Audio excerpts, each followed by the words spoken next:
The SEC Insider Hit this morning is brought to you by Superior Foundation.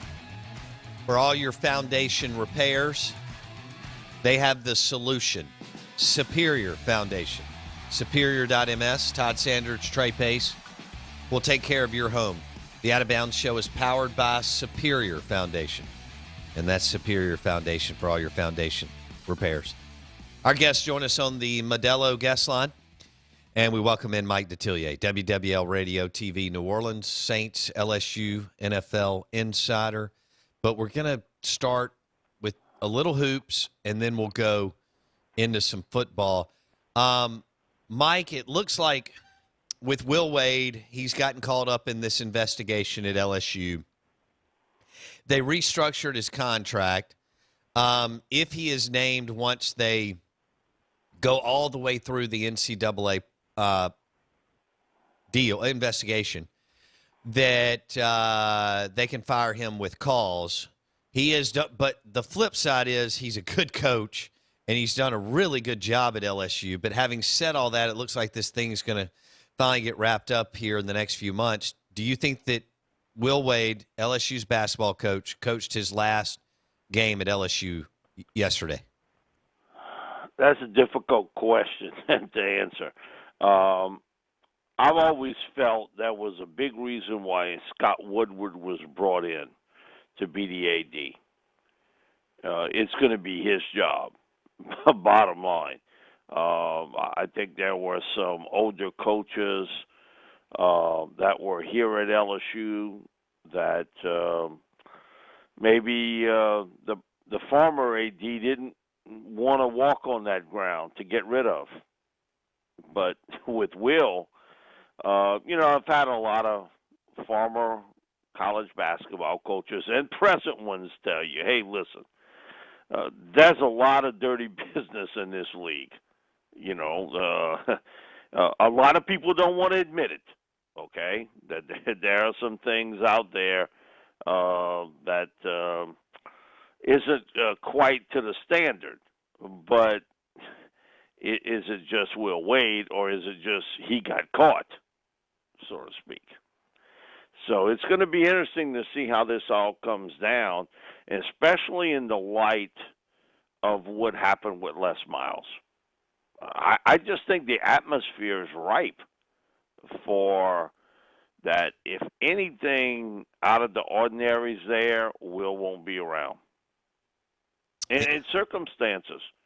Come on, you can't tell me that Will Wade is the only basketball coach doing this.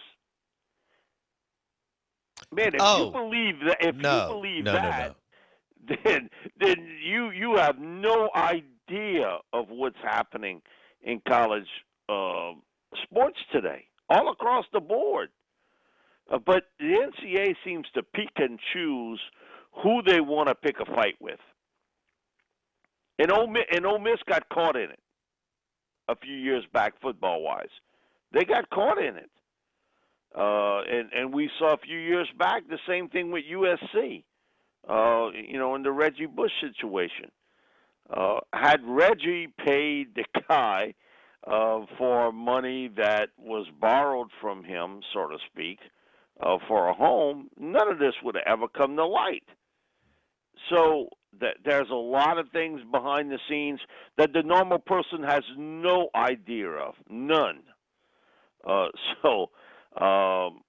With Will, he got caught. You get caught on tape, and that's a totally different situation than allegations. And some allegations have been brought against some of the biggest coaches in college basketball today, one way or another. But it's allegations. They don't have you on tape. But I'm just telling you, Bo, because of the atmosphere of what's happening at LSU today, I don't know how, if this evidence is proven to be, I don't know how Will survives. And I agree with you. There's no question him as a basketball coach and a recruiter. But you knew that going in. Mm-hmm. Come on, Joel even knew that when he hired him. there were kind of fingers pointed in his direction almost from day one right. at other places. So why would you be shocked now? Okay? Why would you be shocked now? And to be honest with you, had none of this come to light, a lot of people and prominent people in Baton Rouge feel as though he wouldn't be here today at LSU. That he would have done hopscotch to his way into another job. Oh, wow. Well, that'll be interesting. He's done a good job, but like you said, he was caught on tape. So if he's named, he's pretty much gone. Has it hurt his recruiting even? No. None. I mean, that's the shocking part for me with all of this. With everything that has come down, it really has not affected the recruiting part of LSU basketball wise. He's been able to bring in some top people, and that was a talented team that lost last night. To be honest with you, I mean, listen, Michigan's a really good basketball team, really good, and I think well coached team, and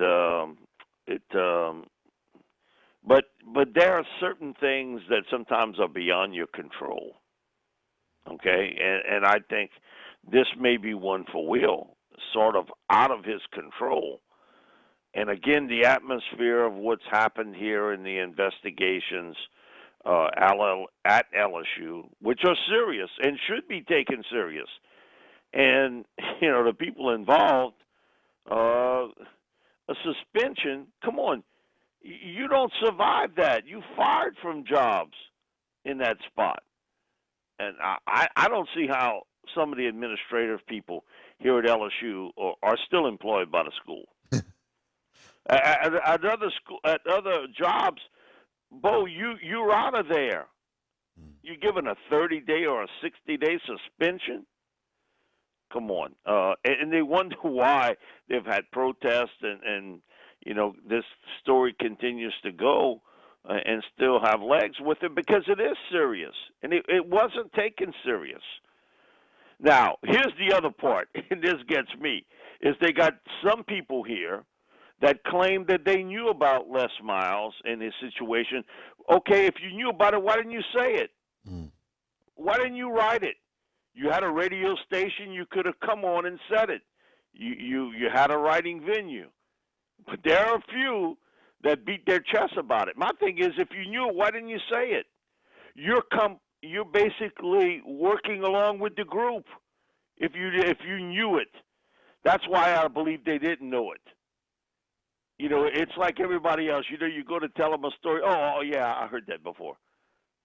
We've all been in that spot. You tell somebody something. Oh yeah, I kind of heard about that before.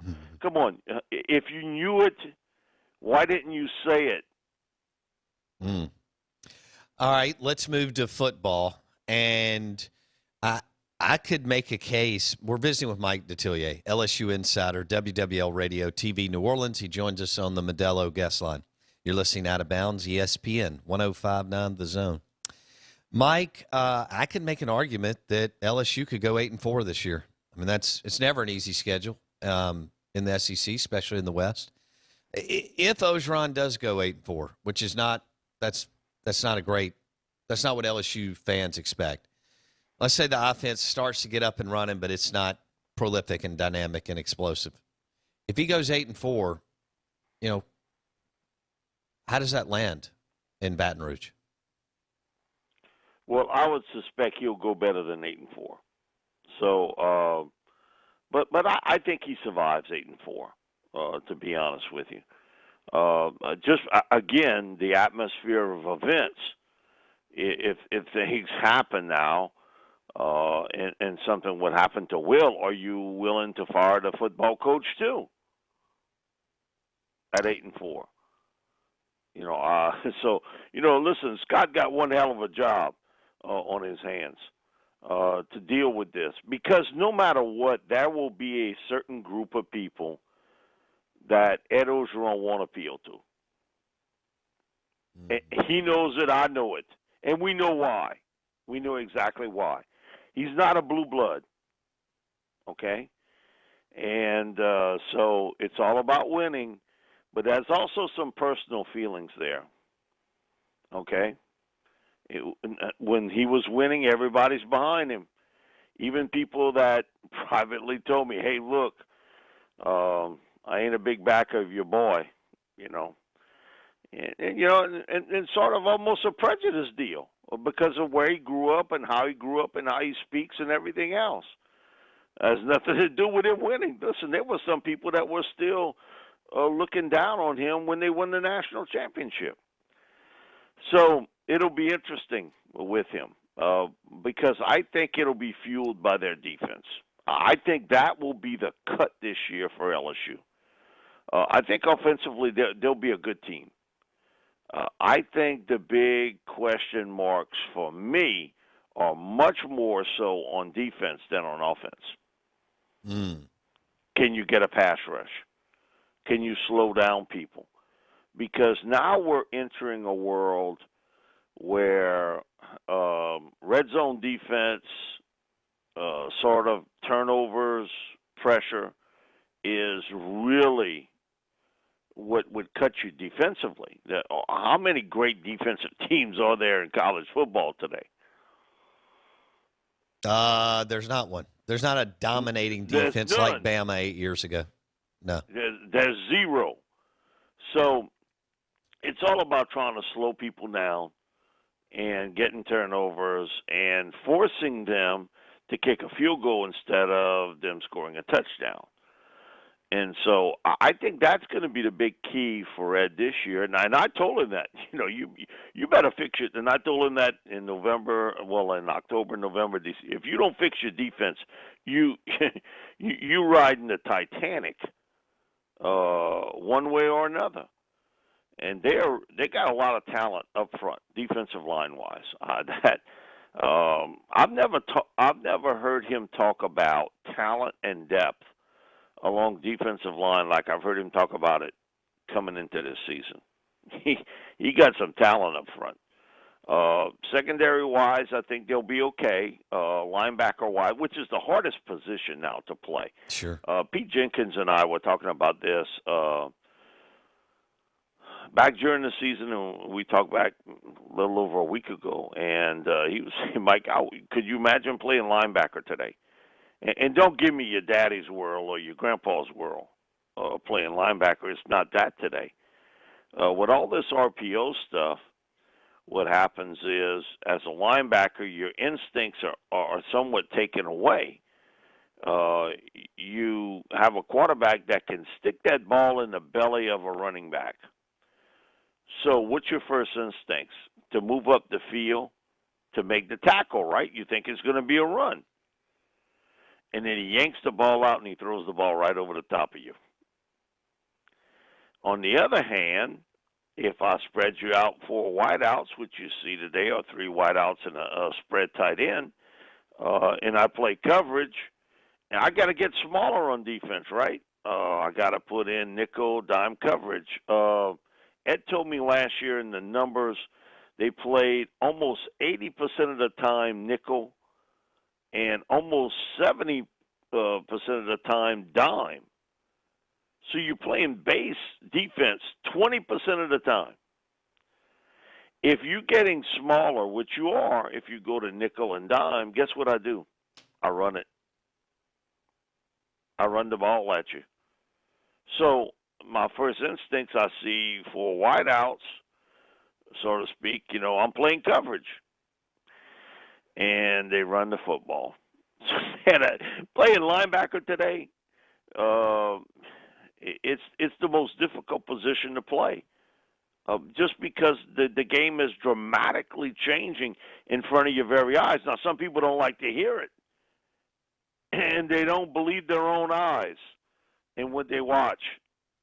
But it is changing in front of you. So for me, it's all about, can LSU's defense play well? If LSU's defense play well, they're a double-digit winning team.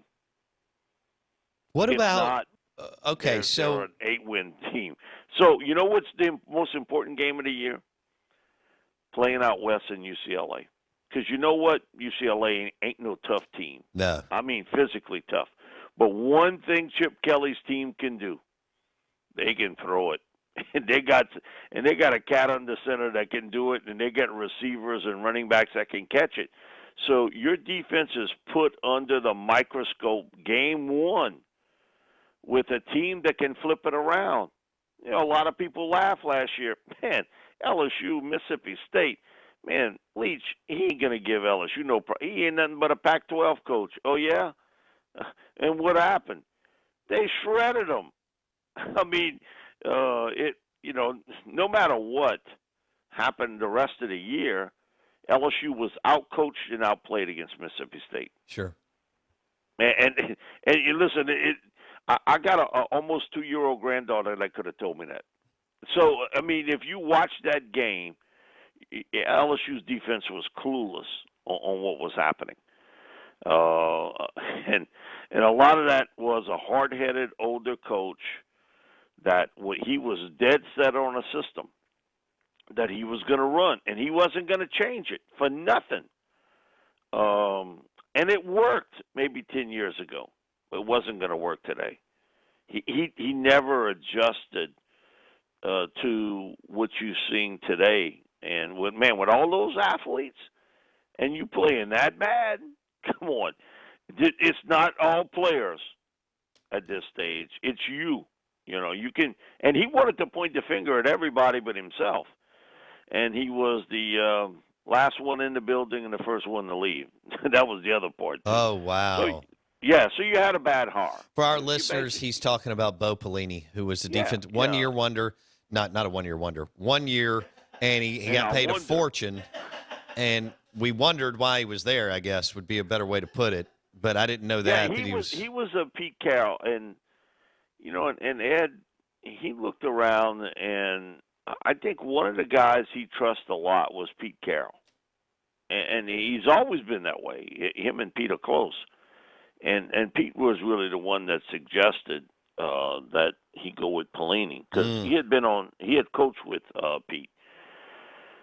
And both said all the right things. I mean, he was a great politician. You know, he could have run here, to be honest with you, but he never did it.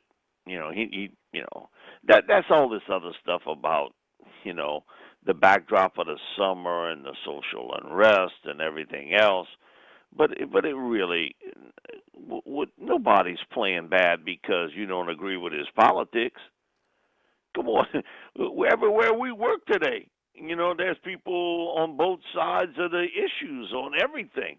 You're not going to play bad or work bad because of their feelings. I never bought that at all. That you might have got your feelings ruffled on both sides, which certainly was the case. But it was really Bo being hard-headed about certain things he wanted done, and he was not going to change at all. And also, too, handling success.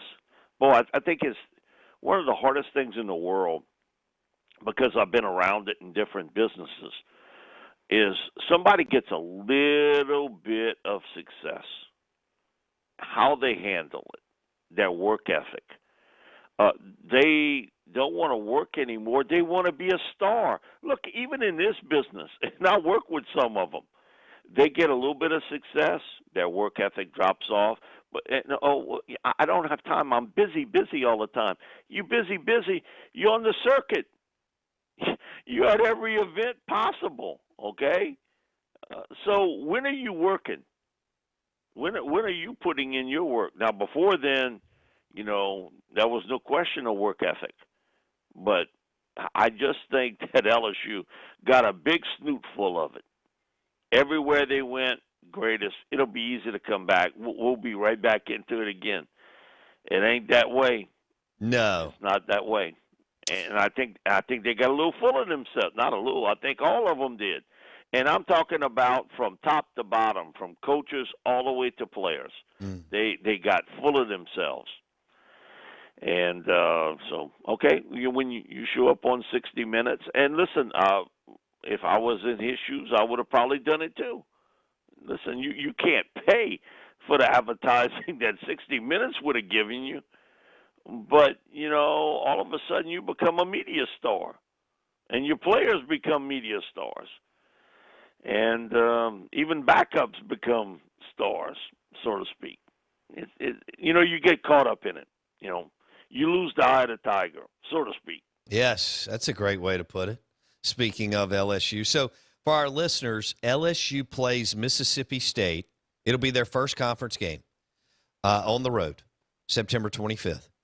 And then they play Ole Miss October 23rd. Both games are on the road. They play LSU plays in Starkville, and they play in Oxford. So they go to we remember the Ole Miss LSU game last year, and that was wild. And then both games are on the road. Mike Detillier, WWL Radio TV New Orleans, the latest out of Baton Rouge. Mike, I got 1 minute. I got 1 minute, maybe a little less. Elijah Moore. Best case scenario for Ole Miss wide receiver Elijah Moore in the NFL draft? That a team in round one wants a slot receiver, and he gets picked. Now, I've got him as an early second, real early second. Okay. But listen, we all know one thing. It's about filling needs. That some football team look around, like a Green Bay is a perfect example. Ooh. Where he could play in that slot. Heck yeah. He is never going to see double coverage again playing alongside Devontae Adams. Never. One-on-one. You can use him with the jet sweeps, the reverse plays. He can help you on special teams. That would be, to me, and I haven't finished the book yet, but I've done a mock draft where I had him in round one to Green Bay. Now, I don't know if I'll keep that, but I think it's not out of the realm of possibility that he could go in round one. But that's what you're looking at. That's his spot as a slot receiver, not out on the edge, but playing in the slot. And he can help you so many different ways. He's really skilled, and he's gotten so much better as a route runner. Yes. And that's what's caught everybody's eye. Man, listen, Lane did one hell of a job last year with that offense. Great job. Man, that thing was rolling, Jack. Yeah, that thing was humming. Elijah Moore, great hands. Doesn't have to slow down in the break.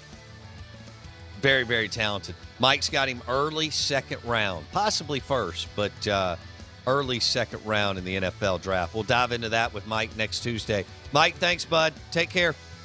Thank you both. Mike Detillier, at Mike Detillier on Twitter. The show is brought to you by Superior Foundation for all your foundation repairs. Superior Foundation for all your foundation repairs. And they'll back it up with a warranty, and they're locally owned. Superior Foundation for all your foundation repairs. Go